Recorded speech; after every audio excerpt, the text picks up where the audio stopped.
Classique. 7h30, 9h, la matinale de Radio Classique avec Guillaume Durand.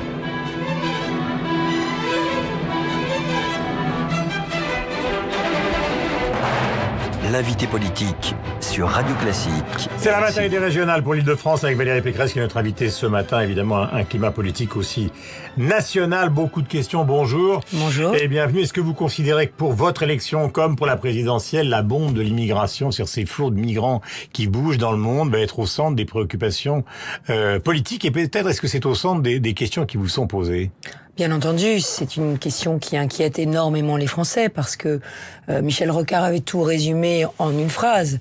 Nous ne pouvons pas accueillir toute la misère du monde. Si je prends juste l'Île-de-France, nous avons d'ores et déjà des dizaines de bidonvilles dans l'Île-de-France installés.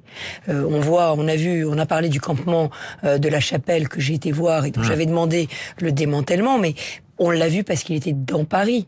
Mais tous ceux qui sont hors de Paris, qui les voient.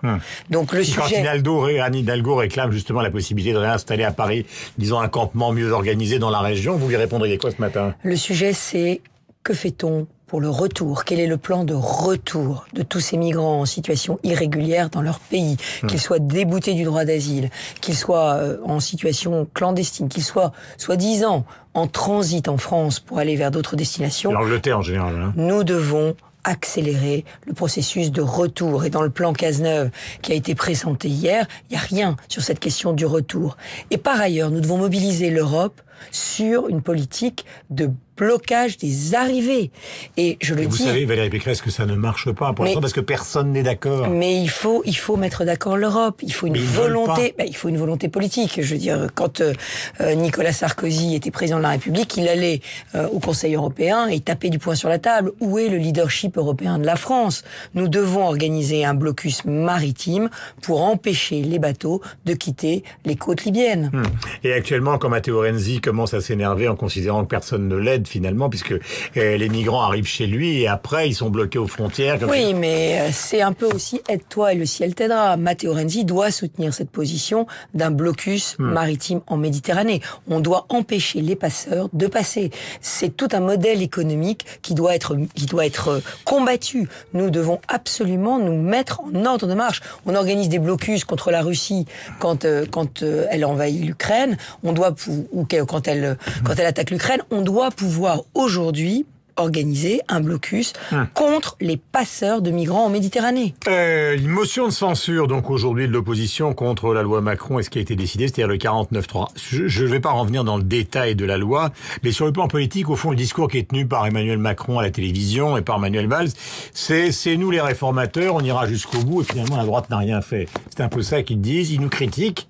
Mais au fond, qu'ont-ils fait sur tous les sujets qu'on aborde? C'est ça leur bilan. Mais on a fait énormément et on a fait tout contre la gauche, qui d'ailleurs a détricoté en arrivant une réforme absolument majeure que j'avais portée sur les fonds baptismaux, qui était la TVA anti-délocalisation, c'est-à-dire la baisse massive des charges sociales contre une hausse de la TVA sur les biens d'équipement qui sont très fortement importé, qui aurait permis de relocaliser de l'emploi en France. Cette réforme, avoir supprimé cette réforme pour la gauche, c'est une faute majeure dans un contexte où les prix baissent. Donc vous déniez les accusations qui vous sont portées? Mais bien évidemment, la bonne réforme de croissance, la bonne réforme, c'est la loi Macron du Sénat, c'est celle qui relevait les seuils sociaux des entreprises, c'est celle qui permettait de travailler sur une vraie simplification et une vraie diminution des contraintes du droit du travail. Est-ce que vous considérez le gouvernement est revenu dessus. Mais est-ce que vous considérez que le gouvernement n'a plus de majorité? Et que de toute façon, pendant la fin du quinquennat de François Hollande, rien ne pourra se faire parce qu'il n'y a plus de majorité, sauf à gouverner par 49.3 matin, midi et soir? Mais on ne peut pas gouverner par 49.3 matin, midi et soir, puisqu'il ne peut être utilisé qu'une fois par session. Le sujet, c'est qu'effectivement, vous l'avez dit, le gouvernement n'a plus de majorité. Cette majorité est fracturée. Le pseudo-consensus du Congrès de Poitiers a vécu. Et aujourd'hui, on a un gouvernement qui est très fragile. Mais il est très fragile pourquoi? Parce qu'il ne veut pas s'engager dans un vrai processus de réforme, de simplification du droit du travail, de réforme de l'assurance chômage. Des réformes c'est exactement le contraire de ce que disait Emmanuel Macron à la une des Échos hier. Il s'est dit, même François Rebsamen qui était à votre place, dit c'est moi le ministre du Travail, c'est moi le ministre du Travail. Vous avez entendu, c'est pas Macron. Et Macron l'a écrit noir sur blanc. Et on va s'y mettre. non seulement on ne s'y met pas, mais tous les rapports s'accumulent pour dire que la France est très en retard. On a un peu de croissance qui arrive et qui est acquis, parce qu'on est tiré par le vent extérieur. Mais les moteurs de la croissance, les moteurs internes de la croissance en France sont à l'arrêt, et notre chômage est le double de l'Allemagne ou de la Grande-Bretagne. Donc il faut quand même qu'on s'interroge sur le fait que l'assouplissement du droit du travail, la remontée des seuils sociaux dans les PME, la réforme de l'assurance chômage, la réforme du compte pénibilité, toutes ces réformes-là doivent être absolument mises à l'agenda.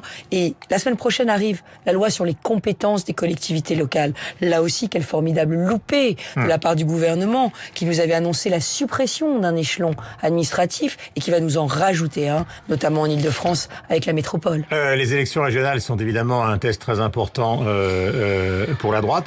J'ai une question personnelle à vous poser concernant le leadership à droite. On ne sait pas très bien finalement qui vous défendez, vous, dans la bataille qui s'annonce entre...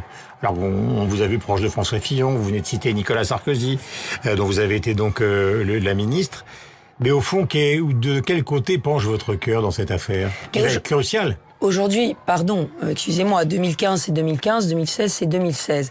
Ne nous trompons pas de date ni d'échéance. Le sujet aujourd'hui des régionales, c'est d'avoir une droite rassemblée. Et une droite rassemblée avec les centres. Et je ne répondrai pas à votre question parce que tout simplement, je ne connais pas encore la réponse. En 2016, je voterai pour le candidat. C'est de la prudence ou c'est parce que... Non, c'est pas de la prudence, c'est juste que c'est pas... On a le droit d'être prudente, c'est pas un défaut. Mais non, c'est pas le moment. Aujourd'hui, je me sens très proche de François Fillon parce qu'aujourd'hui, je pense que François est celui qui défend le mieux l'idée de réforme dans notre pays. Et je suis profondément une réformatrice. Je veux de la simplification. Je veux de l'accélération. C'est ça dont les Français ont besoin. Les acteurs économiques, les artistes, les créateurs, les jeunes. Ils ont besoin que la France aille plus vite pour construire, mettons une liaison avec Roissy, pour envisager la création d'emplois, pour libérer les énergies. Donc on a besoin d'accélération et de simplification, ça s'appelle la réforme et il faut s'engager dans cette sens. Barthelone a lancé sa campagne en réunissant même les frondeurs. Vous avez un problème avec les centristes qui doit être réglé, semble-t-il, dans les semaines qui viennent, en tout cas probablement à la sortie de l'été. Qu'est-ce qui cloche en fait? C'est qu'ils veulent quoi? Ils mettent comme condition de participer à la primaire de 2016? J'ai une excellente relation avec les centristes, puisque vous l'avez très bien dit, il y a plusieurs centres. Il y a Chantal Joanneau, il y a Marielle de Sarnez, donc 2 listes centristes en Ile-de-France. J'ai d'excellentes relations avec ces 2 listes et nous avançons tranquillement sur le chemin de l'union. Moi, je ne suis pas inquiète. Mais quand à la sortie de l'été, avant l'été, pendant l'été... Écoutez, Guillaume Durand, vous verrez, je comprends que ça concerne absolument tout le monde. L'important, me semble-t-il, c'est qu'on soit unis avant le premier tour, et nous y travaillons. Mais justement, vous menez une campagne de terrain, mais est-ce que leur arrière-pensée à eux, c'est d'intégrer dans cette alliance la participation à la primaire? Je repose ma question, mais c'est un peu ça qui sort de la lecture des journaux. C'est on veut bien aller avec Pécresse à condition qu'on nous laisse une place à la primaire. Non, je crois pas que ce soit le sujet. Aujourd'hui, c'est pas le sujet. Cette histoire, vous savez, mélanger les régionales et la primaire, c'est quelque chose d'un peu compliqué. Ouais. Personnellement, ce que je souhaite en 2016, c'est que les centristes participent à la primaire. Pourquoi? Tout simplement parce que pour gagner, nous devons avoir un candidat unique de la droite et du centre. Et pour que ce candidat unique ait toute sa légitimité, il faut qu'il ait été choisi selon le même processus de sélection. C'est-à-dire qu'il faut permettre aux candidats centristes de participer à la primaire. Mais je crois que c'est tout à fait l'intention des Républicains. Grande question concernant la région parisienne, ce sont les embouteillages. Quand il y a des manifestations, quand il y a des grandes visites de chefs d'État, on a toujours l'impression que tout d'un coup, comme à Londres d'ailleurs, c'est pas une spécialité française, tout devient engorgé. Est-ce que vous avez, de ce point de vue-là, une solution? Ah, Guillaume Durand, qu'est-ce que je suis heureuse de vous entendre parler d'un mot qui semble être complètement rayé du vocabulaire de la gauche, qui est le mot embouteillage. Nous n'avons jamais été aussi pollués en Ile-de-France. Et pourtant, le PS, les Verts, dirigent la région depuis 17 ans. Pourquoi? Tout simplement parce qu'on s'est mis un tabou mental, qui est celui de parler de la circulation automobile en Ile-de-France. Madame Hidalgo a fait un plan de circulation dans Paris qui thrombose Paris. Et par ailleurs, la région socialiste a construit... Pardon, je finis. La région Île-de-France a construit sa légitimité sur une opposition totalement stérile entre route et transport en commun.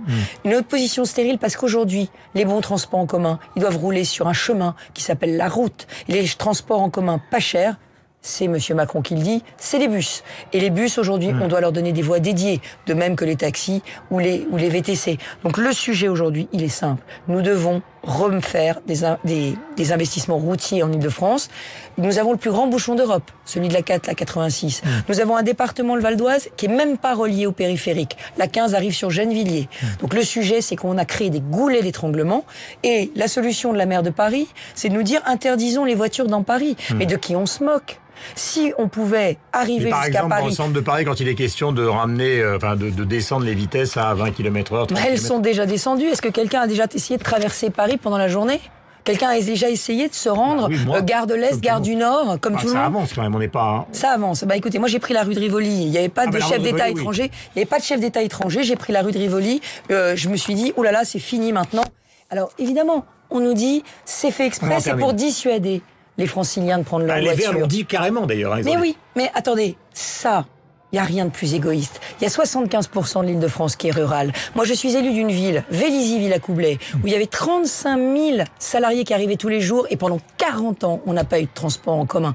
Donc il y a un moment, il faut qu'on dise à tout le monde qu'il y a des privilégiés qui ont les transports en commun, d'autres qui n'ont pas le choix que de prendre la voiture et que c'est eux qu'il faut aider en faisant des parkings aux portes de Paris qui doivent être cofinancés par la mairie de Paris et en s'attaquant au problème des bouchons sans tabou et dans une volonté de discuter avec les concessionnaires autoroutier. Merci beaucoup Valérie Pécresse, donc qui dirige la campagne donc l'opposition pour les régionales, donc en Ile-de-France. Et les petits bruits que vous entendez, c'est tout simplement les enfants qui rentrent à l'école ce matin. Il est 8h28. Dans un instant, évidemment, on va retrouver Sophie Paolini et nos amis de LCI que je félicite et j'embrasse ce matin après cette décision du Conseil d'État qui doit leur aller droit au cœur.